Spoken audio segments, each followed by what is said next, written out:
So question 5, given that the matrix A is singular, calculate the values of P. So if the matrix is singular, it means that the determinant of A is equal to 0, if it's single. So let's find an expression that would represent the determinant of A. So we'll start with we'll use the values in the top row. So 1 minus P, using the cofactor method, times its cofactor. To get the cofactor of 1 minus P, we cross out the row that the 1 minus P is in, and also the column it's in. See, we are left with these 4 values. Cross multiply and subtract. So 1 times P, that's P, minus 2 times negative 1, that's negative 2. So double negative, we end up with positive 2. And then let's move to the next term. That's positive 3, but you change the sign, so it's minus 3 times its cofactor. And to get the cofactor of the 3 there, we cross out the row it's in and the column it's in. And the 4 numbers you have remaining, we cross multiply and subtract. So cross multiply and subtract. 1 times 2, that's 2. Take away minus 3 times minus 1, that's 3. And then we move to the final term. Keep the sign. That's minus 2. And to get the cofactor of the minus 2, we cross out the row it's in and the column it's in.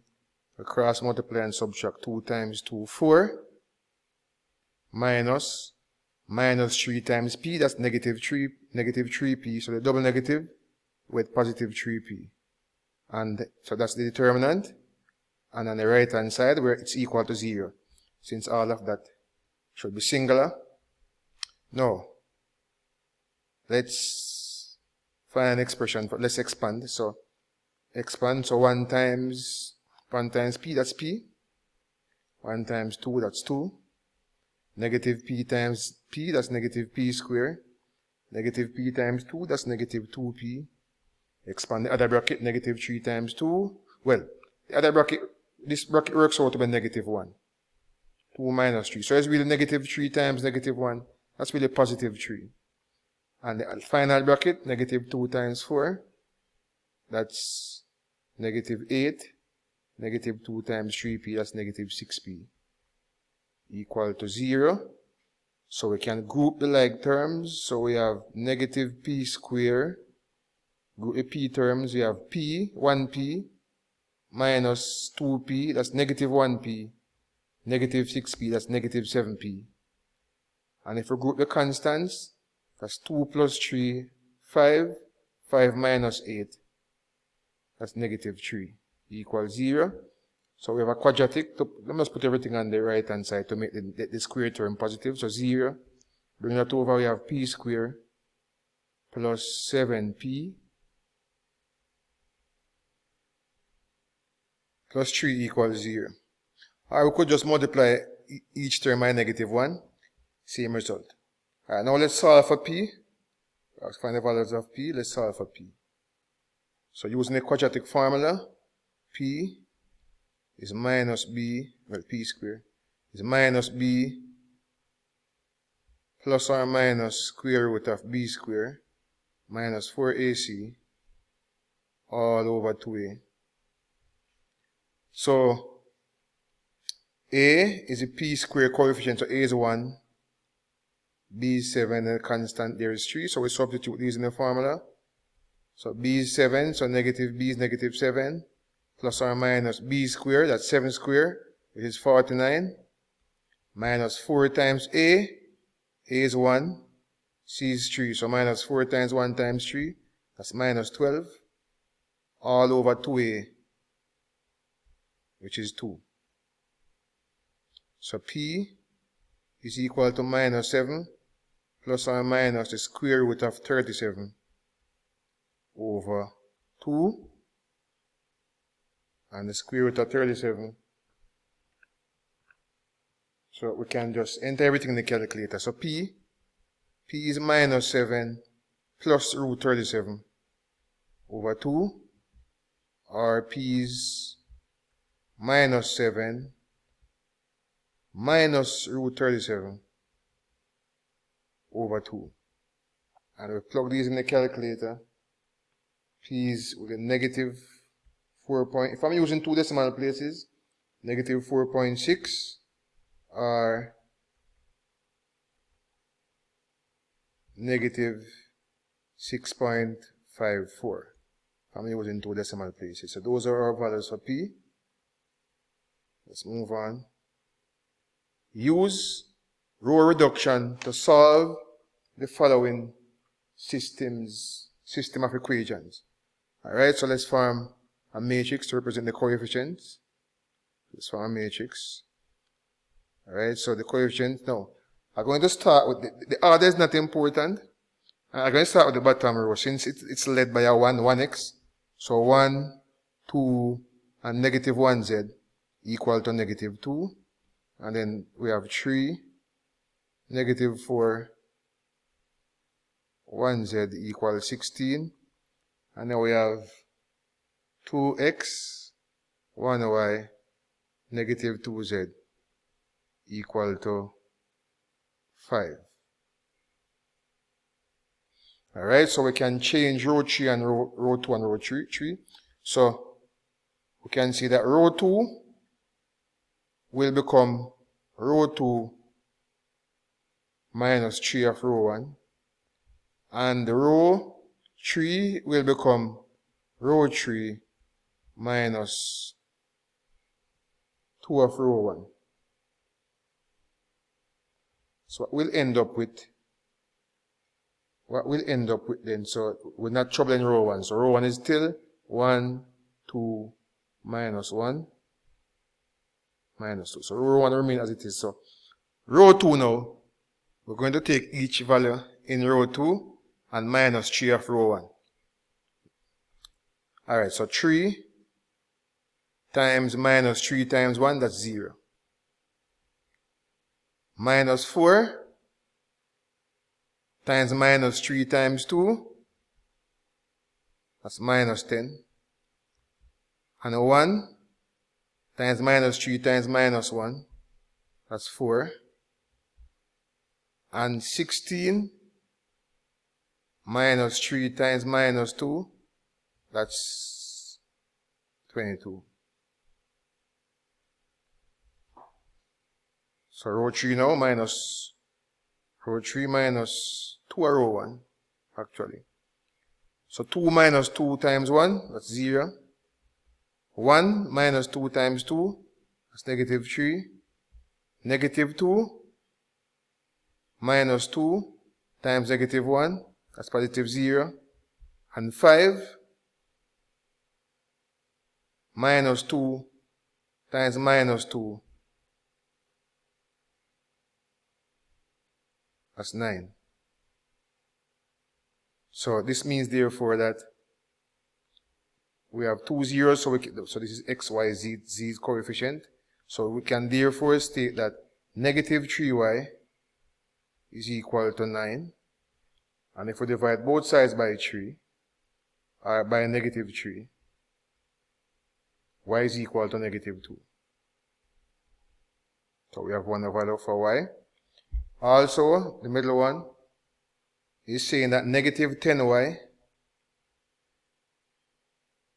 plus 4z equal 22. But we know the value of y is negative 2, right?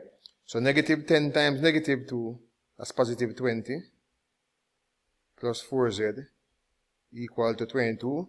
If we subtract 20 from both sides, 4z equal to, so area, y is actually negative 3. This is negative 3. 9 divided by, that's negative 3, right? So this is negative 10 times negative 3. That's actually positive 30, not 20.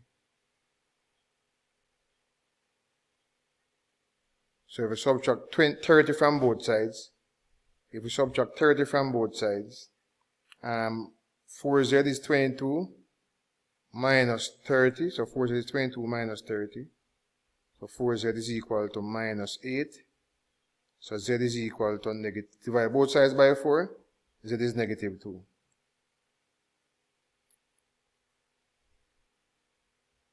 And then to get the other value, the top row, saying x plus 2y minus z equal negative 2. If we substitute negative 2 for the z and negative 3 for the y, so we have x, y is negative 3, so 2 times negative 3, that's negative 6.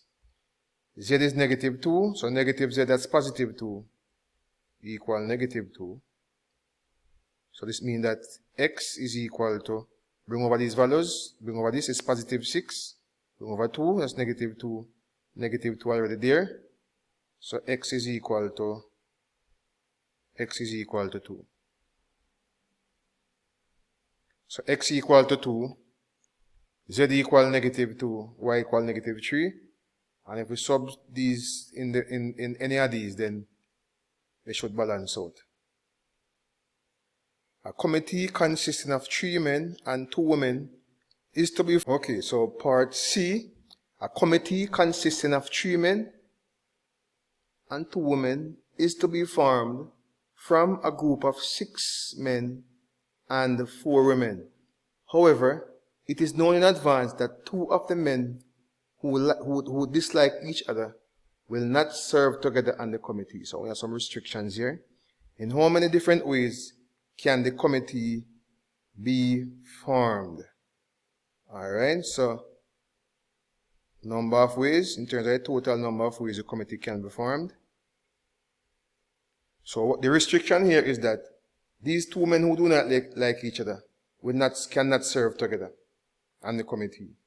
So we're going to look at 2 different scenarios, 2 different situations where, so number of ways is a situation where both of the men are not selected. So both of these men who do not like each other, so both are, neither of them are selected. Neither of them are selected. So these 2 men who don't like each other, neither of them are selected. Because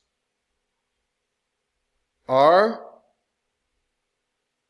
only one of them is selected. So there are the 2 situations. So remember that both of them cannot serve on the committee together. So either we have a situation where none of them are selected, or only one of them is selected.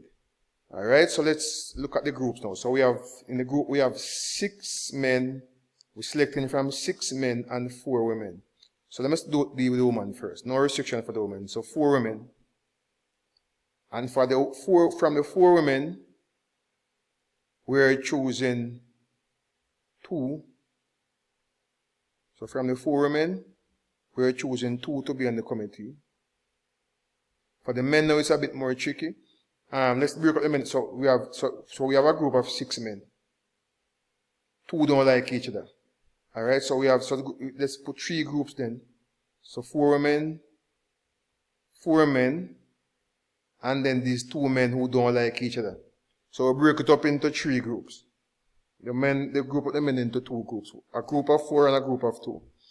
Now, alright, so what happens? So from this group of 4 men, we need 2. Alright, from this group of 4 men, so we have a situation where none of them are selected. So from this group of 2 men, we're not selecting any. So 2 choose 0. And from this group of 4 men, the committee must have 3 men. So 4 choose 3. Or, again, what if only one of them is selected? So again, the women, no restriction. So from the women, we're choosing 2 women to be in the committee. Only one is selected. So from this group, 2 men who don't like each other, we're only selecting 1. Can't select 2 of them. Only 1 must be on the committee, or none. And then the other group of the 4 men, since it's 3 men must be in the committee, we'll only take now 2 from that group of 4. Right? So that's that. So 4 choose, so all of this, let's enter this in our calculator. This will work out to be 24. And all of this put in the calculator. This will work out to be 72. So, final answer, 96 ways. What is the probability that the committee formed will contain neither of the two men who refused to serve together? So the probability, so the total number of ways, we found the total number of ways to be 96. 96. And 96. And the number of ways they refuse to serve, so neither are selected. That's the case here, 96. The case where none of them are on the committee would be 24. So the probability would be neither of them are on the committee. That's 24 ways. So 24 divided by 96 percentage, that's 0.25 or 25%. Let's move on to question 6. A chemical test kit is 95% accurate in detecting when a solution is acidic. However, the test kit also yields a false positive result for 1% of all solutions tested. If 0.5% of solutions tested are acidic, what is the probability that a solution is acidic given that the test result is positive? So it's a mouthful here. Alright, so what is the probability that a solution is acidic given that the test result is positive? So what we have here, so the probability acidic given that the test result is positive. So this seems to be a conditional situation. So a tree diagram always does the trick. Let's see if we can do a tree diagram to simplify the situation here. Alright, so a chemical test kit. So some testing going on here, and if you're testing something, false, positive, positive. So you're testing something, you're testing the acidity of this chemical or this solution. So if you're testing acidity, two possibilities. Either the solution is acidic or it's not acidic. Alright? The probability is acidic, so if 5%. Alright, so we are told that 0.5% of the solutions are acidic. So 0.5%, that's 0.5 divided by 100. So that's 0.005, so 0.005 are acidic. And to get a non-acidic now, you would subtract that from 1. So that means 0.995 or 99.5%.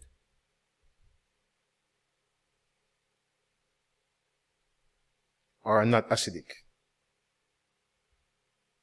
And based on the information given here, the test can either be a false positive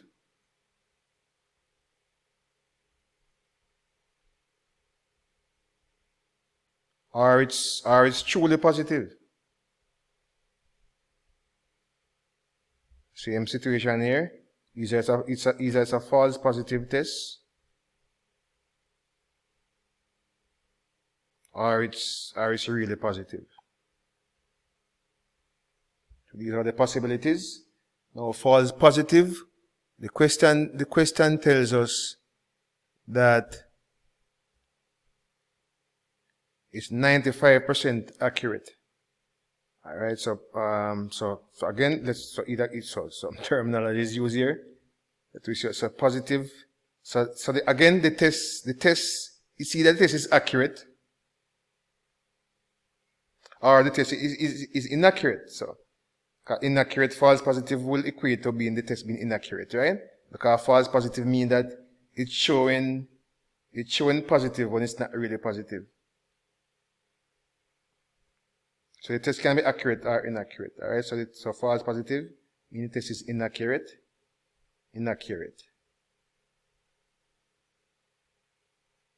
Accurate or inaccurate or it's accurate. So being inaccurate will equate to a false positive. Alright, so accurate or it's a false positive. Alright, so we are told that it's 95%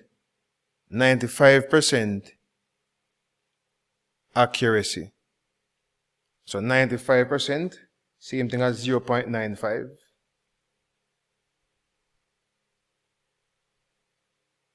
Alright, so if it's 95% accurate for the acidicity, then it's 5% inaccurate.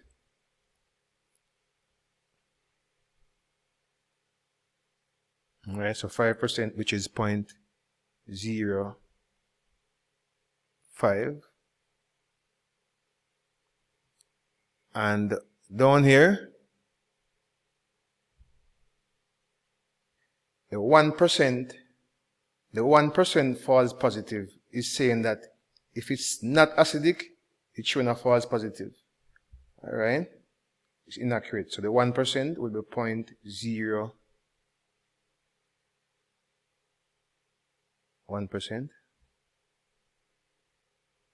0.01 to represent the false positive, meaning it's showing positive,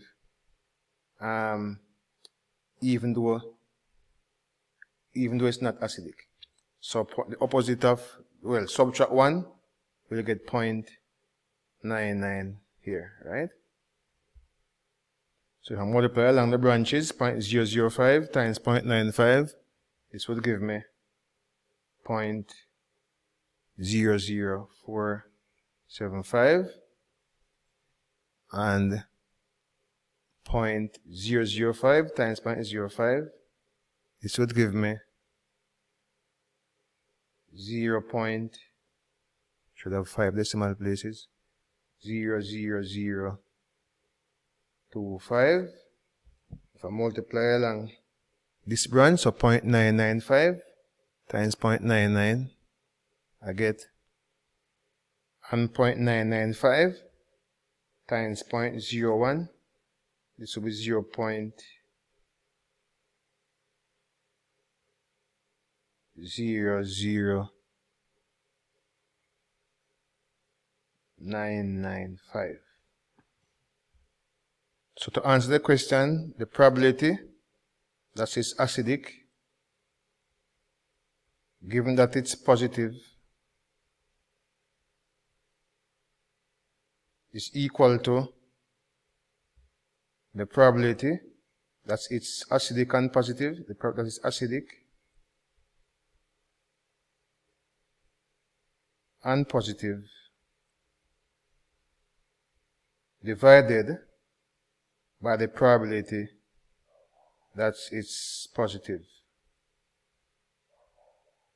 So probability of acidic and positive, that's, if you look at it at the diagram here, acidic and positive, that's 0.00475 divided by the probability, it's positive, so be divided by these two values, positive 0.00475 plus 0.98505. And that should give me 0.0048. So 0.0048. If I multiply that by 100, 0.0048, that's 0.48%. Well, 0.048 or 0.48%. If I'm using this amount of decimal places, alright, 0.48%. That should be it. Let's move on to part B. Determine the general solution of the differential equation dy by dx plus 3 over x times y equals sine 2x over x cubed. So let's find the integrating factor. So the integrating factor using that method is e to the integral of the y coefficient. The y coefficient here is 3 over x dx. And this is equal to the integral of 3 over x is 3 log x. And the 3 here, you know the rule that laws of log, we can bring the 3 at the front here. So that's e to the ln x cube. And e to the ln x cube is the same thing as x cube. Alright, so we're going to times both sides by the integrating factor. So we're going to times both sides by x cube. So we're going to times this by x cube.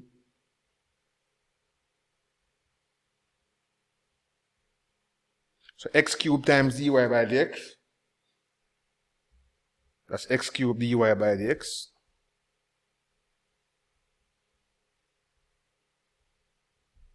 X cube times 3 over x. That's 3x squared. Y. And x cube times the right hand side. That's sine 2x. And of course, now we can integrate both sides. So we're going to integrate both sides with respect to x. So we integrate both sides with respect to x. So the left hand side is always the integrating factor times y. Notice if I should differentiate the left hand side, you'll end up with what's above there. And the right hand side, integrate sine 2x. That's negative cos 2x over 2. Plus c. And of course, to transpose for y, we can divide both sides by x cubed. So therefore, divide by both sides by x cubed. Divide the left hand side by x cubed, we only left with y. Divide the other side by x cubed.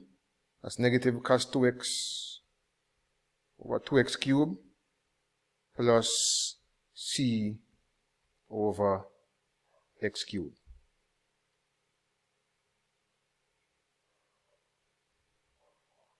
Part C, show that the general solution, so we can form an augmented equation for the differential equation here. So this will be 4m squared minus 6m plus 7 equals 0. This doesn't look like it can be factorized, so let's solve it using the formula. So m, using the quadratic formula,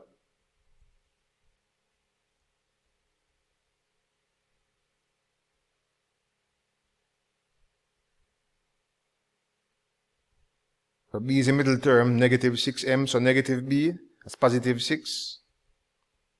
B squared, that's 36. Well, 4ac. 4, a is 4, right? So 4 times 4. And c is 7. So a is 4, c is 7. So that's 4 times 4 times 7. So that's 16 times 7. 16 times 7. That's negative 112. All over 2a. A is 4, so a over 8. So therefore m is equal to 6 plus or minus the square root of 36 minus 112. So it's plus or minus the root of negative 76 over 8. And of course we can rewrite root negative 76 as root 4 times root negative 19, right? Well, root 19 times root negative 1. So we rewrite root 19 as, write it, root negative 1. all over 8. So this will simplify to now 6 plus or minus. Now root 4 is 2 times root 19 and root negative 1, that's I, right? All over 8. So if we divide both 2 by 2, this is 3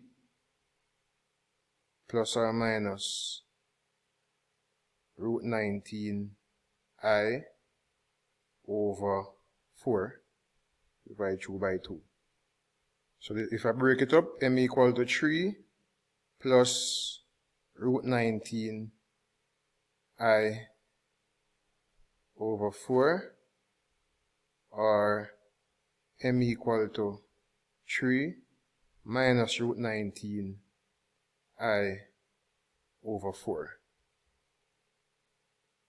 Now, since the root of the auxiliary are complex, therefore the solution, or the general solution, is y equal to e to the alpha x into c1 sine beta x plus c2 cos beta x. That's the form the solution will take, since the root of the auxiliary are complex, where alpha and beta are the real and imaginary components of the root. By the way, since we're asked to use the constants c1 and c2, let me replace c1 and c2 with a and b.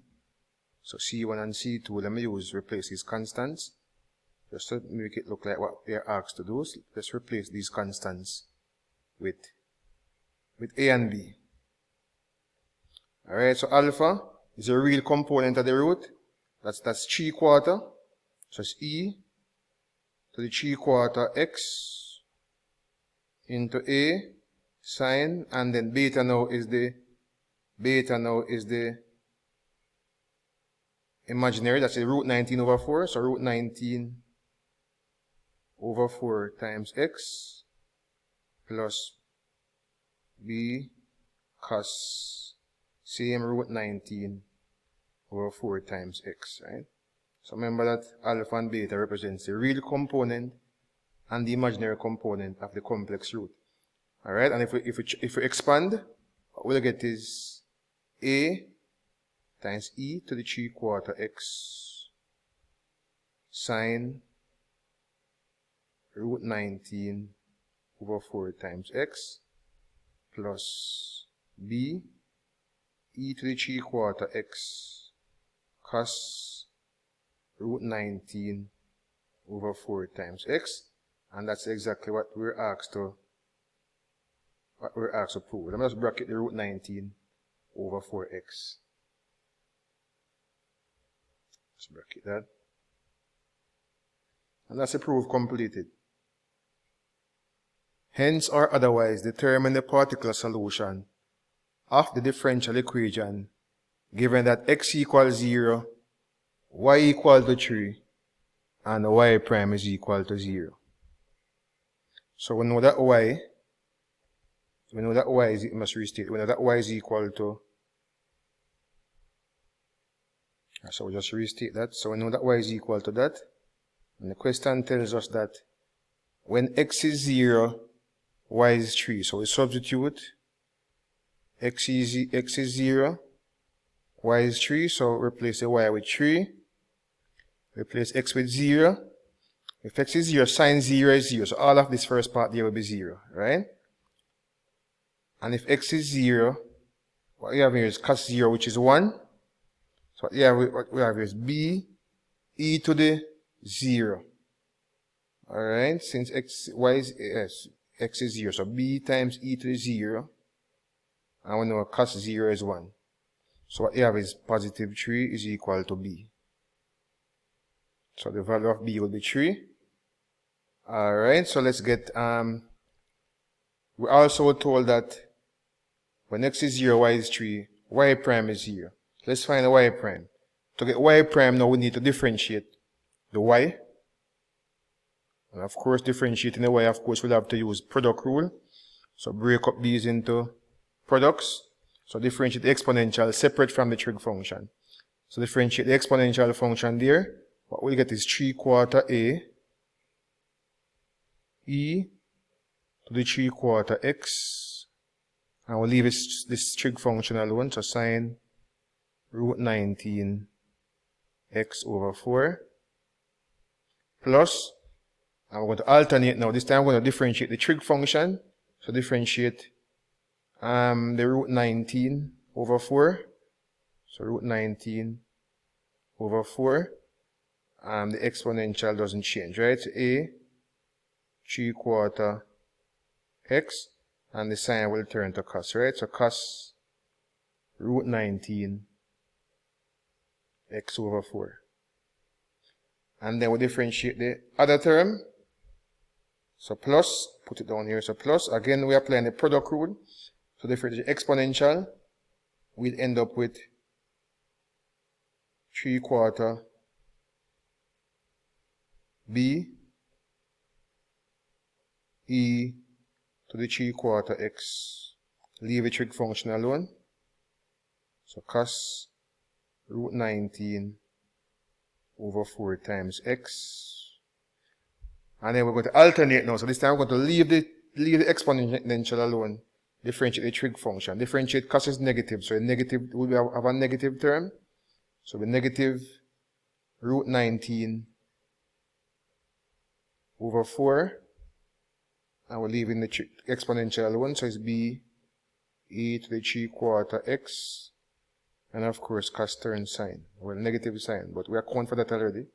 Since you have a negative sign there already. So sine root 19 over 4 times x.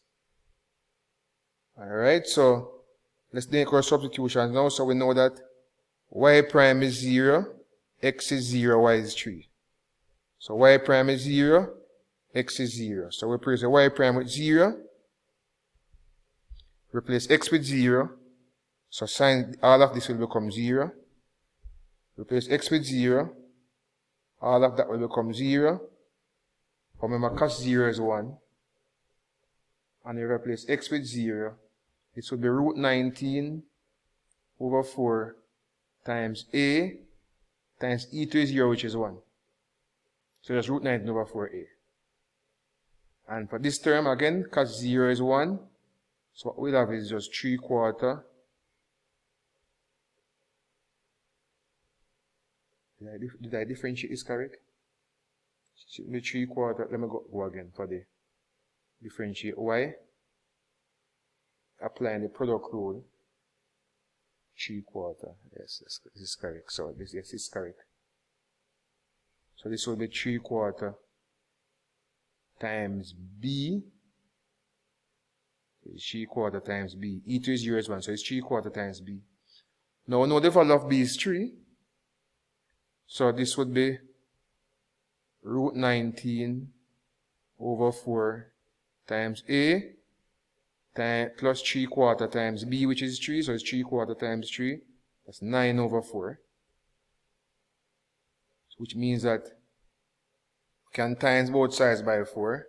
So we have 0 equal root 19a plus 9.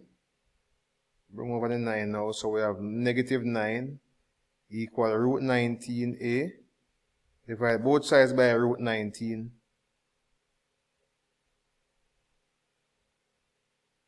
So a equal negative 9 over root 19. So negative 9 over root 19 is equal to a. So therefore, the general solution, we simply replace the b with 3 and the a with negative 9 over root 19. So replace the a with negative 9 over root 19.